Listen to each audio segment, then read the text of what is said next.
Hello, everybody, and welcome to this AFC South show 131 here on Curtis's Podcast Network. I'm the host of the channel. My name is Curtis Brown, and with me, as always, our resident Jaguars fan, Isaiah, a.k.a. Duval's finest, Michelle.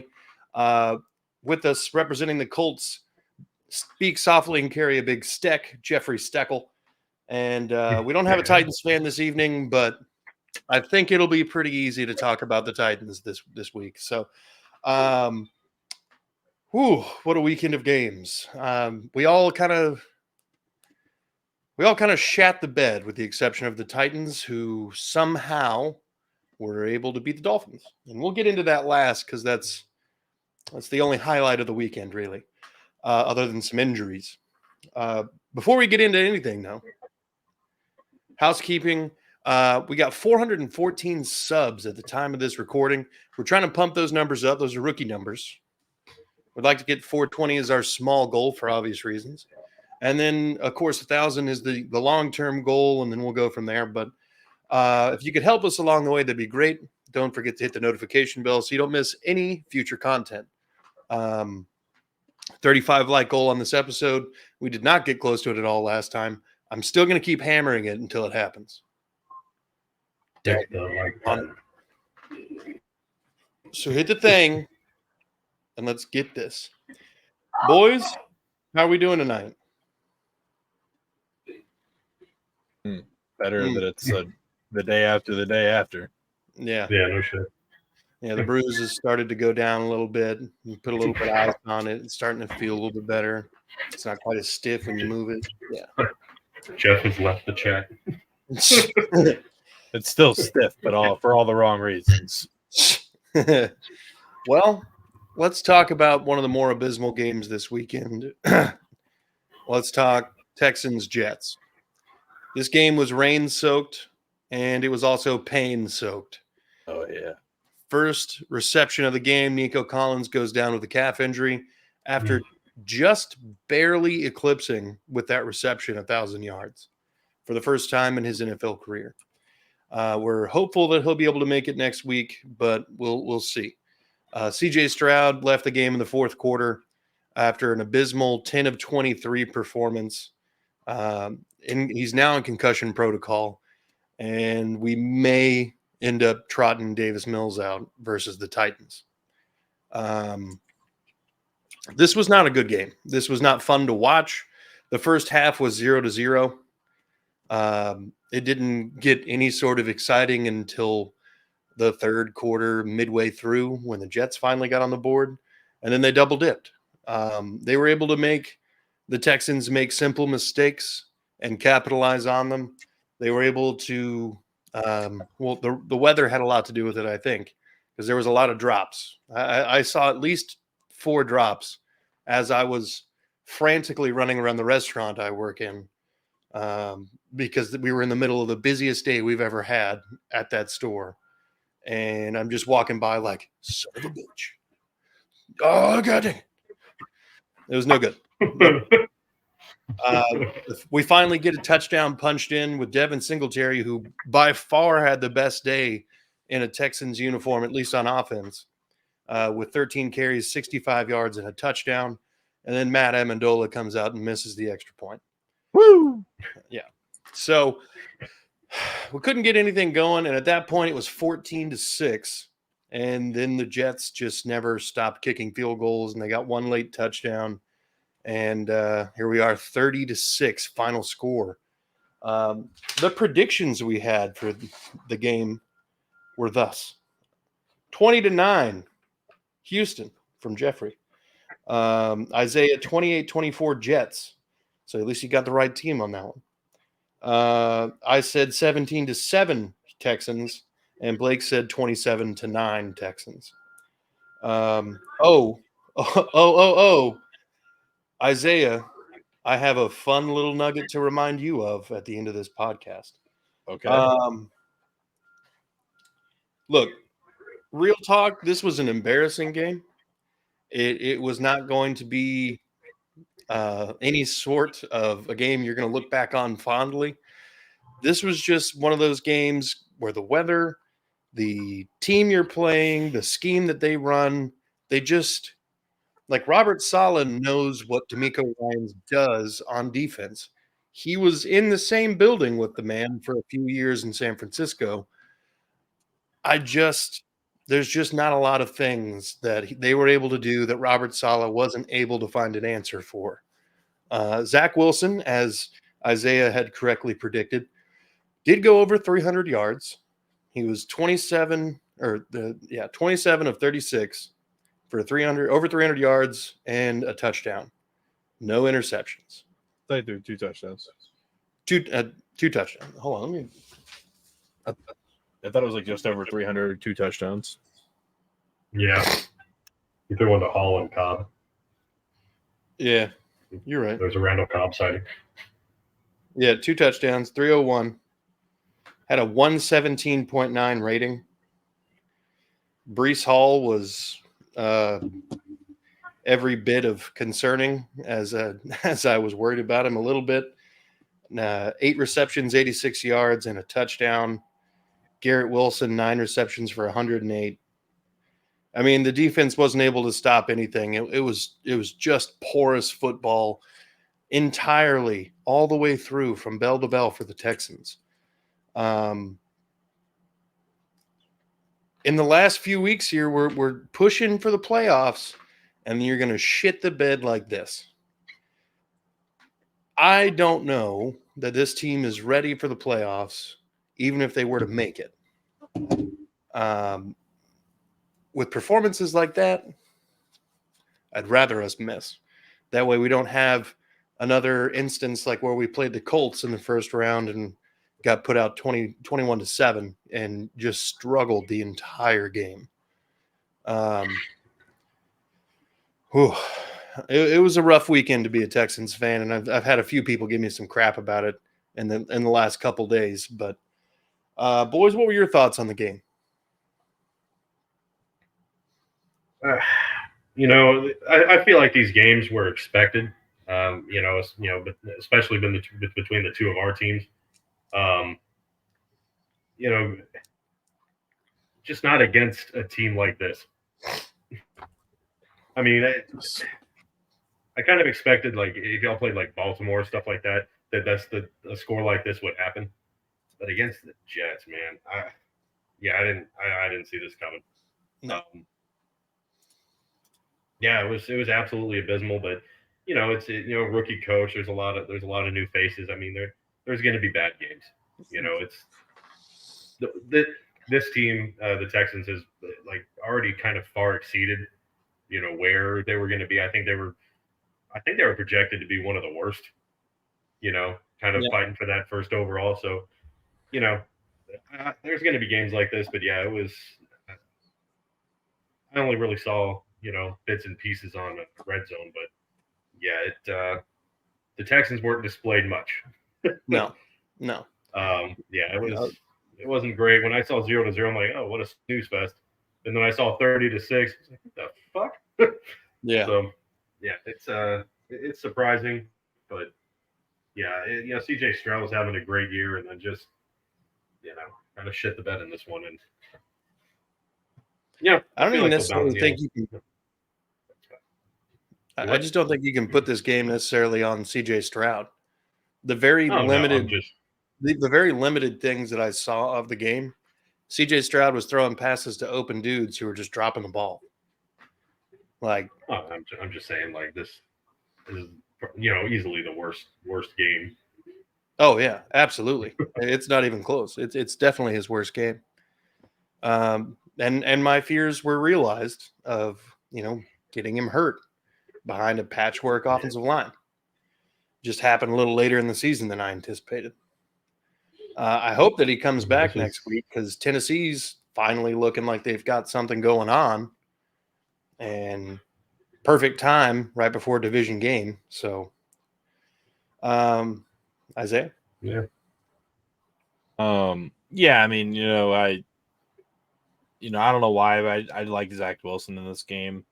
And he went out there and performed. I think that the He definitely made some good throws, but I mean, of course, the Texans defense for him to go 26 of 37 or 27 of 36. Yeah. It just doesn't really seem like, they were really giving him too much of a challenge downfield. And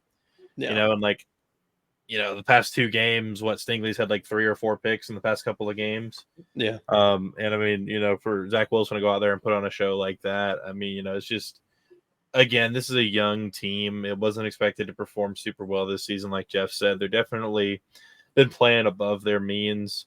They came up against a tough defense in the Jets, and their offense with Breece Hall healthy and everybody. I mean, they just kind of put it together this week. Yeah. But yeah, I mean, and some of the people don't really talk about, and not saying that I thought that Zach Wilson was a great prospect in the draft, but you got to realize that this kid was number 2 in the draft. There definitely are reasons why he went so high. I don't think he should have gone that high, but we're kind of seeing what the Jets saw in that game, and he's had flashes throughout, and he hasn't really played much this year, but he had nothing to lose, honestly. I mean, like he said before the game, what are they going to do, bench me again? Like, he was just going out there slinging it, and he put together a good game. So, the Texans really need to get – I don't know if they just need to, like, give up on Dameon Pierce, or what they really need to, because the O-line looked bad coming into the season, and then they picked it up, and then now they're just dropping like flies. They're getting dudes back. CJ Stroud, I mean, he hasn't been hit a lot this season since like week 2 or 3. He's had a couple of games where they've gotten after him, but he took a big hit, and he went out, and Texans just couldn't move the ball. And of course, not having the run game set up for, your power back, Dameon Pierce. You're relying on a dude, Devin Singletary, who's never run for 1,000 yards in his career. Not even close in Buffalo. It's rough. It's rough in Houston. I think they'll be fine. Again, they're a really young team, so this is going to be something they can learn from. And I think they're only going to get better. But I mean, it's definitely going to be tough next week against Tennessee if Mills, Jesus Christ, if Stroud isn't back. Is Nico out for this? How long is Nico out for? I have no idea. They haven't said anything yet. Okay, yeah, that's a tough one too, because now your number 1 wide receiver is basically Bobby Trees at this point. Yeah. Trees aren't very tall at this point. No. Yeah, I don't know. It's gonna be a tough one, but I just think that the Jets went out there and put together a complete game, and whenever Stroud went out, it's kind of over. Yeah, it was rough, man. I'm looking for any sort of updates on Nico Collins. They don't have anything. That could be a good thing or a bad thing. Yeah. All right, well, let's transition a little bit here let's do Colts Bengals. Now, this comes a week after the Bengals surprised the Jaguars. And so the Colts should have gone into this game thinking this is not a slouch team. We can't disrespect them by not preparing properly and all that other stuff. And then this happened. Yeah. Jeff, all you, brother. Yeah.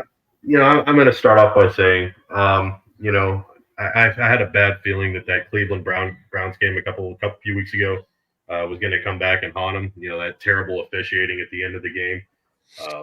Very well documented that those were not penalties. The Colts recovered a fumble there, and the game should have been over. We'd be talking about an 8-5 team right now. And you fast forward to the Bengals, and while I've always been, don't put yourself in a position where you need that final drive or whatever to where the rest can change. But like almost every game this year, with the exception of a few, have been like 1 touchdown score or less. Like so many of them. It's like so they have come down to the last drive of the game, and it matters. This one, it doesn't really look like that, but man, there was some terrible officiating in this game again. And I'm not saying that's why they lost this one. I'm just saying I'm not talking about the Chiefs either, because fucking A, he was offside. He was almost a defensive back. Anyway, Yeah, there's just a lot of questionable shit in this game. You know, there was I think it was on Cincinnati's opening drive, and there was like a leverage called on on their field goal, and it's a penalty. It's just I felt it was like pretty ticky tack because they do that shit on every field goal. But on that same drive, uh, I think Jake Browning, it might have been second. I think it was third down. He rolled out to the left, and he was met by Kenny Moore at the line of scrimmage. And all of a sudden, they're lining up. It's first and goal and half the distance, and they're like, "Oh, and there was a defensive holding on the," and they just hiked the ball, and that was it. And they replayed Browning, rolling out, and an offensive line or a Colts defender was clearly held on that run. It's just they didn't show the replay. The refs didn't announce anything. There was on a Zach Moss touchdown. I think it was when it was 28-14. Like a phantom hold was called on Quentin Nelson, so that touchdown came back, and then the next play, Minshew turned it over. It was just the entire thing was just really frustrating. Classic Minshew. But the Colts did, yeah, it was like it should have been 21-28, and instead it was a turnover, 28-14. It was just a lot of deflating shit from the refs, but the Colts only really put together a good 30 seconds in this game. Just offensively, defensively. They had a really good touchdown drive, and then like the next play, Harrison got a pick six. And of course, Matt Gay went out and missed the extra point. I think after the first touchdown, and he wound up missing a field goal in here too. So it was just when the offense couldn't get going, defense was letting everything happen. There was a lot of big plays from Cincinnati.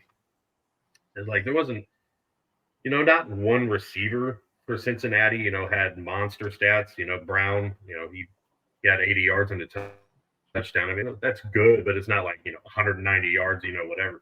Like no one receiver really went bonkers, but it was just one or two big plays to different receivers, and our secondary was just getting scorched. They allowed 75% completion from Browning, and they had 0 stacks. A team that came into this having 16 over the last the previous 3 games, and then lay a goose egg.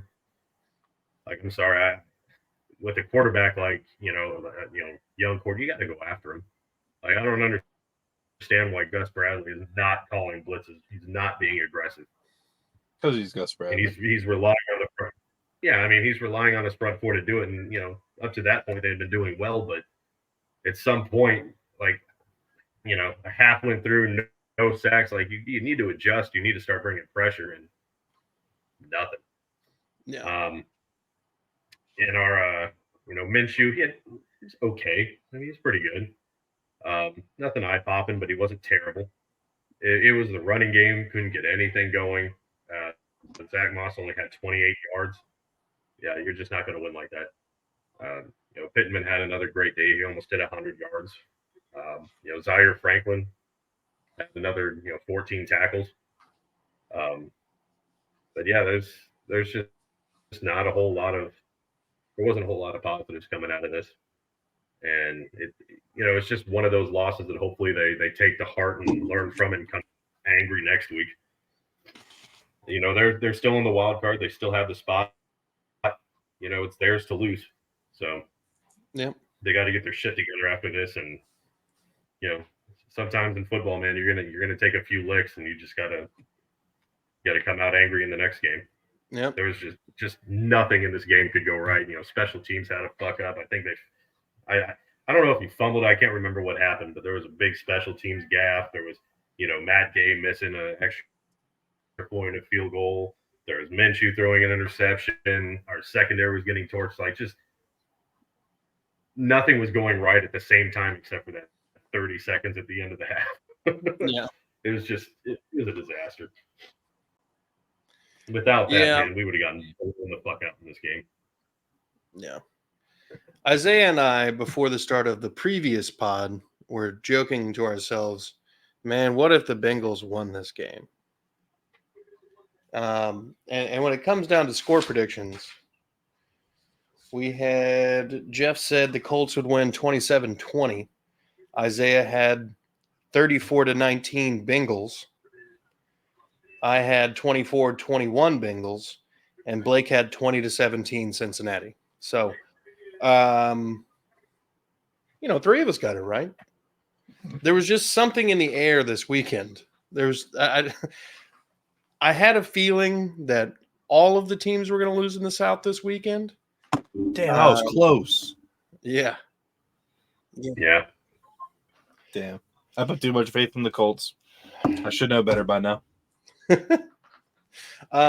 This game, I like it when you don't put faith in the Colts because that's when they seem to do good. this game is. I didn't get to watch much of it. I got to watch a little bit of some highlights over the past couple days. There were times where it looked like the Colts were able to move the ball pretty well, and just weren't able to cash in the red zone, or a turnover would happen and just completely derail momentum. This game was close for a very long period of time, and when I'm walking by and seeing the score 21-14 or whatever, I was like, all right, the Colts probably about to come back and make this ultra competitive and probably take the lead and end up winning this game. And the Colts just couldn't get any sort of anything going consistently. And it really bit them in the ass this week. Isaiah?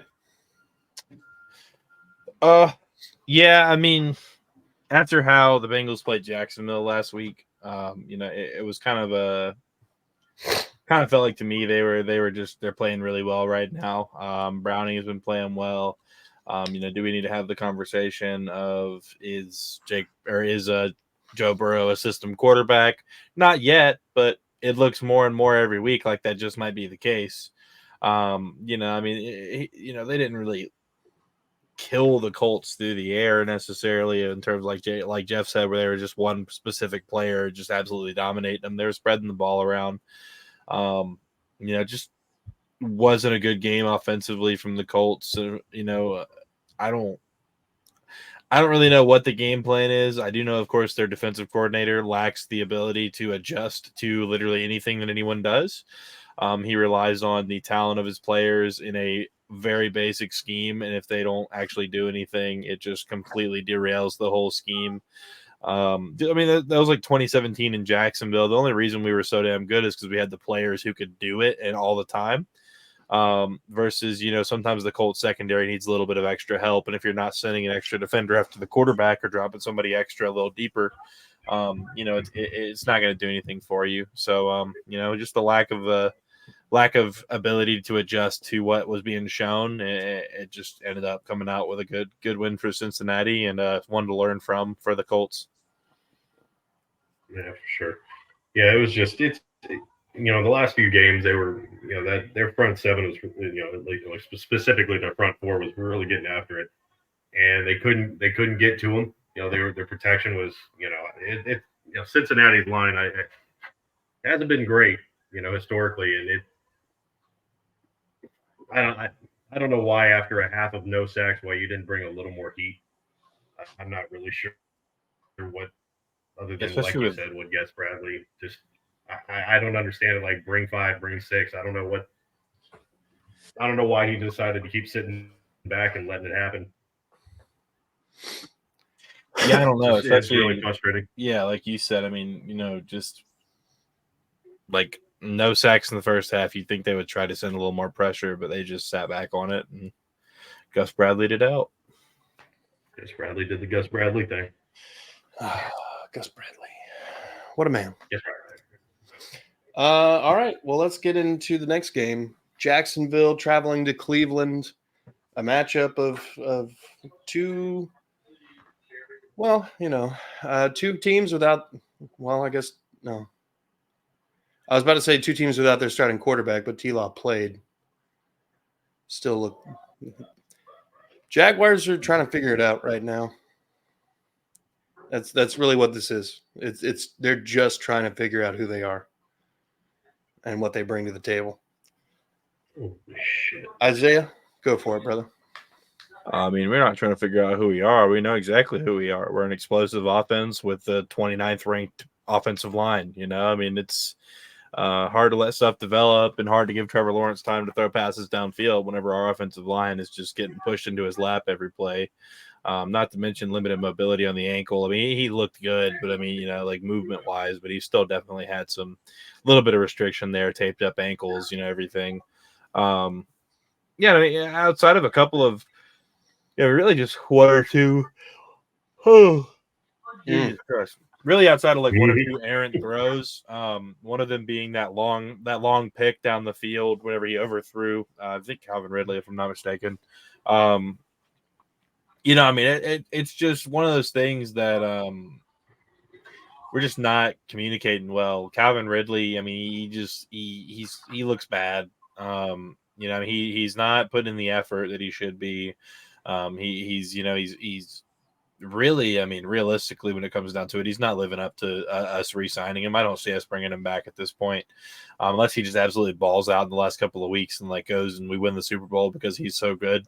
I don't see him coming back. He's honestly been a huge disappointment. He's had a couple of weeks where he's done well, but I mean, like the pick that he threw to the corner left side of the field, where he just like Ridley went this way and he threw it back behind him.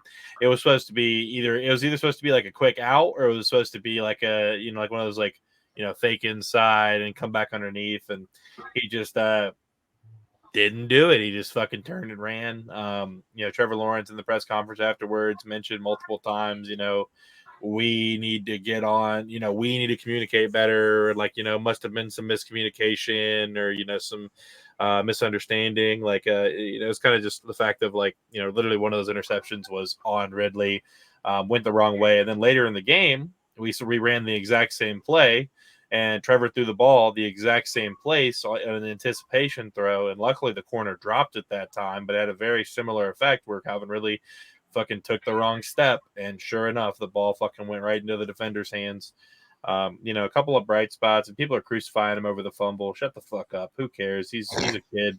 Parker Washington, he looked great for the second week in a row. He looked good. He's got eight catches on 9 targets for like 88 or 90 yards and 2 touchdowns in the past 2 weeks since he's actually started. Yeah. I mean, he looks good. Somebody even posted one of the big Jaguars pages was like, what's Parker Washington's ceiling? I would say he's like Christian Kirk. He's not the fastest receiver. He's not the biggest receiver. He's got a very similar height, but he's built more like a running back. So I mean, he's really got some real nice, thick tree trunk legs. That nice, nice ass on him, as they say. But no, he looks going into Chris Collinsworth territory, man. Exactly. And one of the things I don't think people realize, and one of the things Jacksonville has failed to do with him is that, like, even at 5'11", he really was a good 50-50 ball receiver in college at Penn State. He's got a good vertical. He's got really strong hands at the point of attack. He made that back shoulder catch when Trevor put that back shoulder throw on him in the end zone for his touchdown. I mean, and people too that don't understand how football works, we're questioning the go for 2 on late in the game. So just for anybody that doesn't actually know how the game of football works, because they don't know what they're watching. This isn't soccer, okay? 29 is a lot better than 28 when the other team has 31. Or no, Cleveland had 34, right? No, they did 31. That's right. 27, 31. 31. Yeah. So, 27, we go for the 1-pointer. Sure. All right, cool. We make it. We tie the game if we get a field goal. You win the game if you get a field goal. Huh? No. If we go for no, 1. No, I'm saying if you get the 2 and get the field goal, you win the game. Oh yeah, no, exactly. So we get the 2-point there, which we've gotten multiple 2 points this year. We get the ball back, we kick a field goal, because that's the thing is like we were trying to get the ball back quick. We kicked an onside kick. We are banking on the fact that 1, we made that, and 2, we get the onside kick. We win the game with a field goal, and we tie it without, we win it with.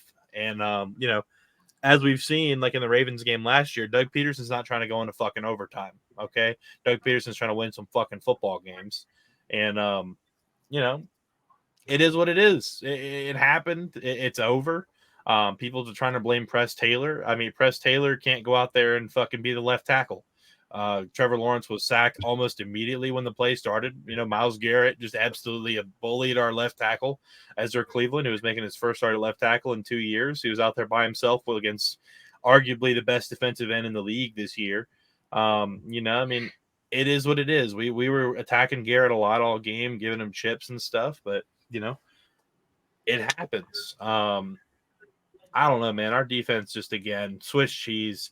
They play so well when they're playing well, but like, why are we giving up 20-something points before we start fucking bowing our necks and stopping a drive? If you can stop Cleveland at 21-0, you can stop them at 0-0. It doesn't make any sense. Just super inconsistent play on the back end. Monteric Brown looks solid. I mean, for a sixth round, second year guy, he's playing better than Tyson Campbell when he came back. Tyson Campbell immediately got hurt again. Our offensive line just continues to be atrocious. I think we're still going to win the division. We have still an easy remaining schedule besides the Ravens. But I could see a first round exit for us this year. We, especially considering we might be playing Cleveland again at this rate. If the season ended today, we'd be playing Cleveland again. And I'm not exactly confident that we go back in there and beat them. Or they come to us and beat us. It's just not great right now. But defense needs to step the fuck up. We need to keep on giving Parker Washington some solid reps. But don't try to feed him like we feed Christian Kirk, because he's not Christian Kirk. We need to continue to run the ball. ETN, he just couldn't really get much going except for on like the trickery shit. We gotta get a good push up front. I'm tired of our O-line getting pushed into Trevor's lap and ETN's lap at the beginning of every play.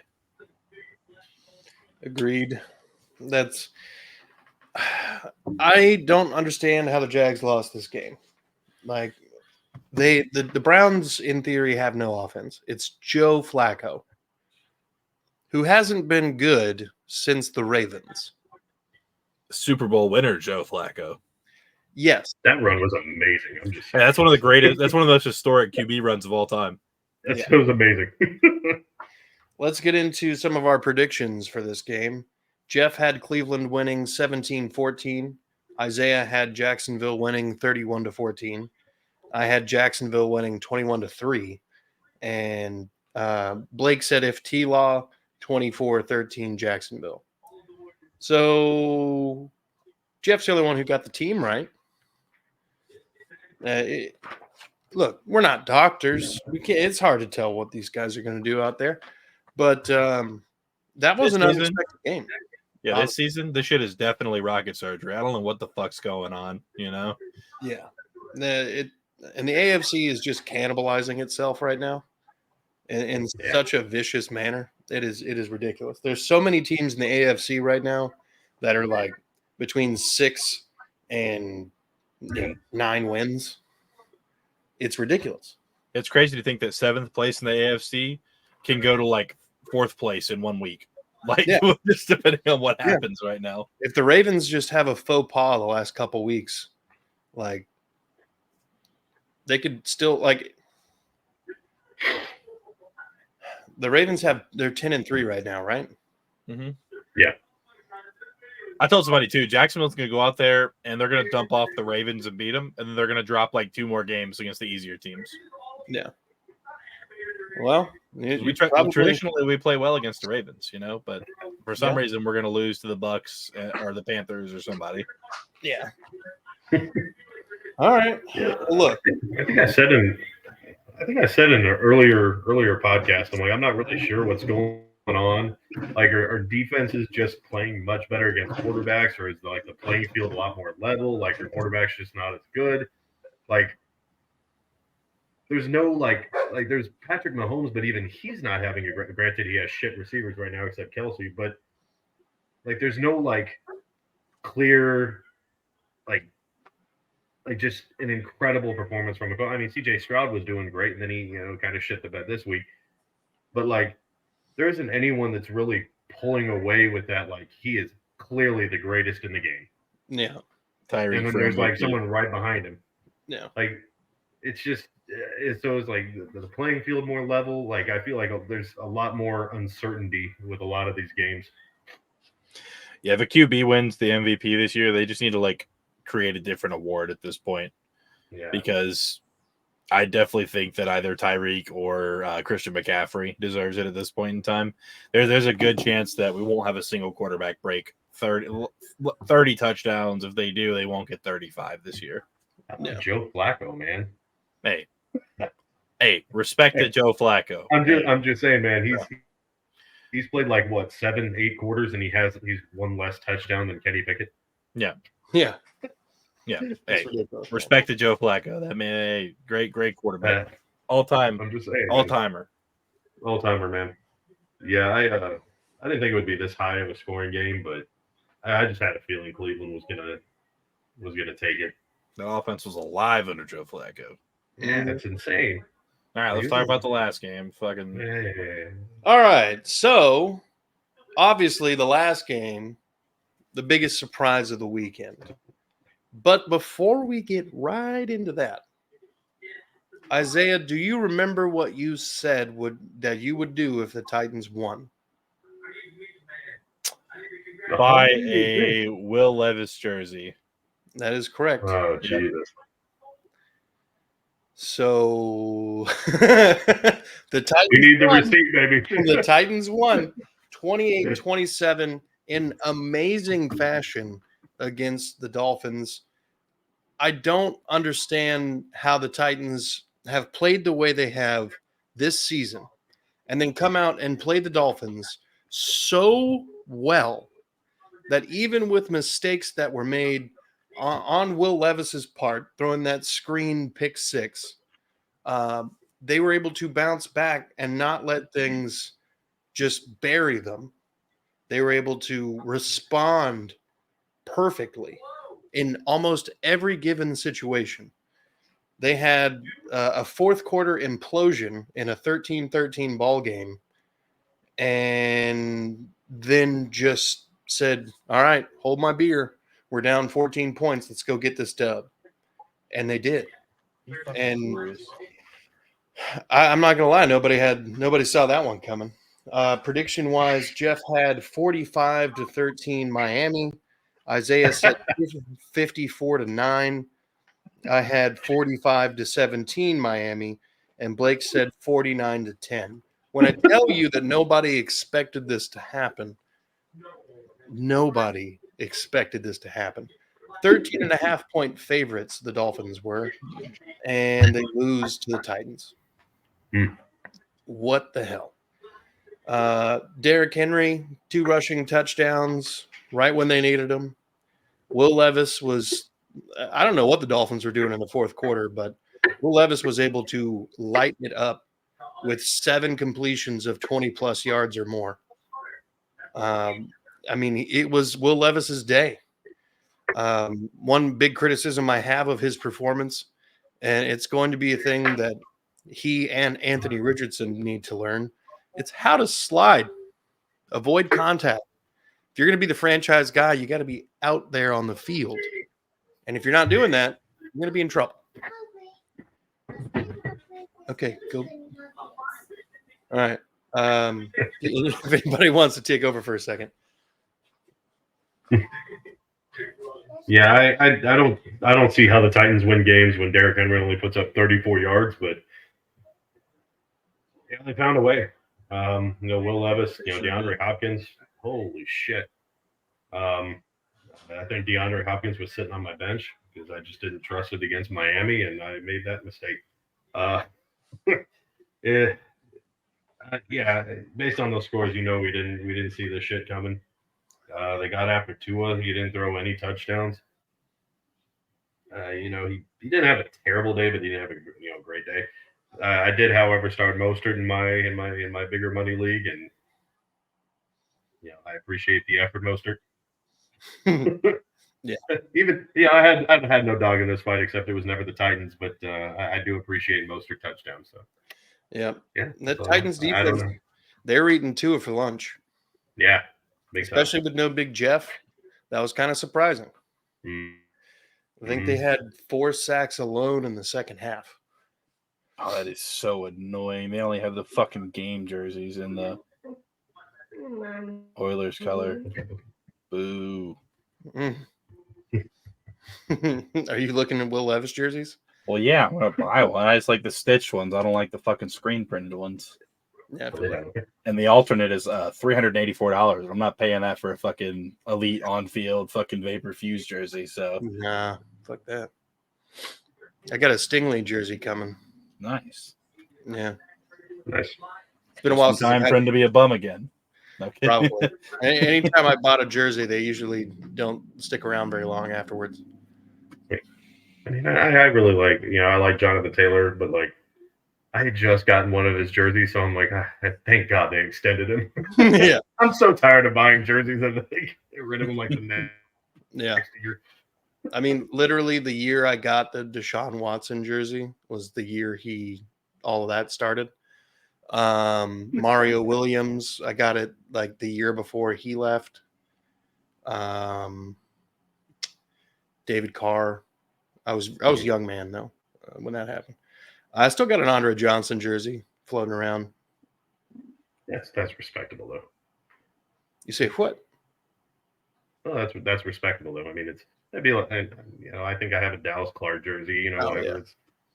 yeah. That's respectable. The timing when I got it though is when they kind of like I got it a season or two before they, Peyton Manning and everybody kind of jumped ship.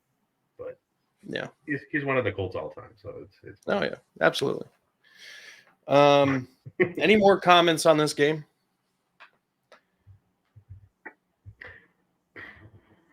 Yeah, that's pretty much it. Yeah, what the fuck is going on is all I gotta say. Yeah. Now we got Blake was joking around. They're gonna win out and make a wild card. Fuck, man, maybe. yeah, with as crazy as the AFC South has been this season and unexpected, and it wouldn't surprise me at all if the Titans wound up doing that. It wouldn't surprise me at all.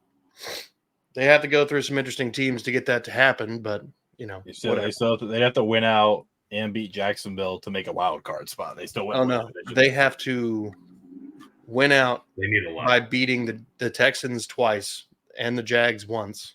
Yep. And then whatever their other game is. Houston has the Titans twice, Cleveland, and the Colts. Nice. That's a pretty decent schedule right there. Every single one of those teams is at least a game over 500. So that Goku mentality, taking them at their best. I'll do it. Let's get it. All right, boys. We got anything else on this one? On anything at all? Comments? No matter what happens, it was still next never the week. Titans. Yeah.